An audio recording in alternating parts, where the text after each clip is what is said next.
आज हम देखेंगे श्वसन तंत्र, मानव संबंधी श्वसन तंत्र, जिससे कि परीक्षा में क्वेश्चन पूछा जाता है। और यहाँ वही क्वेश्चन लेके आए हैं जो या तो परीक्षा में पूछे गए हैं या पूछने की अत्यधिक संभावना है। तो चलिए बढ़ते हैं आगे। पहला क्वेश्चन कह रहा है, ऊर्जा उत्पादन के दौरान ग्लूकोज का पायरुवेट में विघटित कहाँ होता है? तो इसका आंसर सी हो जाएगा, कोशिका द्रव। अगला कह रहा है, वायु की वह अधिकतम मात्रा जो अधिकतम अंतः श्वसन प्रभाव के बाद निष्कासित की जा सकती है, डैश कहलाती है? फेफड़े का आयतन कहलाता है। अगला कह रहा है, हमारे फेफड़ों में कोशिकाएं कितनी होती है? ये 300 मिलियन होती है। फिर अगला देखेंगे, जीवाणुओं में श्वसन स्थल है मीसोसोम। मनुष्यों में पाए जाने वाला श्वसन पिगमेंट है हीमोग्लोबिन। अगला कह रहा है, निम्नलिखित में छोड़े गए श्वास में डैश शामिल होता है?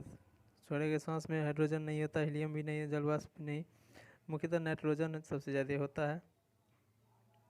अगला, नाड़ी की धड़कन या पल्स भी डैश से मापी जाती है? तो ये धमनी से मापी जाती है। अनोक्सी श्वसन का अंतिम उत्पाद होता है लैक्टिक अम्ल। ऊर्जा का उपयोग करते हुए पायरुविक का विघटन कहाँ होता है? तो ये माइटोकॉन्ड्रिया हो जाएगा। अगला है, ऑक्सीजन की अनुपस्थिति में सबस्ट्रेट में अपूर्ण विघटन को कहा जाता है? ये हो जाएगा मेरा अनोक्सीय श्वसन। अगला कह रहा है, ऊर्जा उत्पादन के दौरान जब हमारी मांसपेशियों की कोशिकाओं में ऑक्सीजन की कमी होती है तो 6 कार्बन अणु डैश कार्बन अणु में परिवर्तित हो जाता है? तो ये 6 कार्बन अणु 3 अणु में परिवर्तित हो जाता है। अगला कह रहा है, श्लेष्मा झिल्ली की सूजन को डैश कहा जाता है? ये ब्रोंकाइटिस कहा जाता है। अगला कह रहा है, कौन सी जीवन प्रक्रिया रासायनिक ऊर्जा को उष्ण ऊर्जा में बदलती है? ये श्वसन में होता है। मानव शरीर में श्वसन वर्णक डैश है? ये हो जाएगा हीमोग्लोबिन। हमारे शरीर में ऊर्जा प्रदान करने के लिए निम्नलिखित में से कौन सा O2 से जुड़ता है? ये हो जाएगा मेरा ग्लूकोज। अगला कह रहा है, डैश की अनुपस्थिति में अवायवीय श्वसन होता है? ये ऑक्सीजन की अनुपस्थिति में होता है। अगला कह रहा है, अंतः श्वसन के दौरान फेफड़े डैश के कारण हवा से भर जाते हैं? ये फेफड़े की स्फीति हो जाएगा। अगला कह रहा है, निःश्वसन डैश द्वारा होता है? ये फेफड़ों की अवस्थिति के द्वारा होता है। नेक्स्ट है, सांस लेने की प्रक्रिया में डैश शामिल है? इसमें प्रश्वसन और निःश्वसन दोनों शामिल होता है। इस तरह मेरा सही आंसर ये हो जाएगा। अगला कह रहा है, बंद खानों में डैश दुर्घटना का कारण है?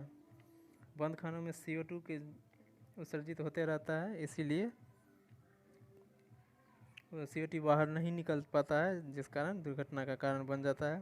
अब अगला कह रहा है, ऑक्सीजन की उपस्थिति में ग्लूकोज का CO2 एवं जल में ऊर्जा निमुक्त होने के साथ रूपांतरण होने को कहते हैं? वायु श्वसन कहते हैं।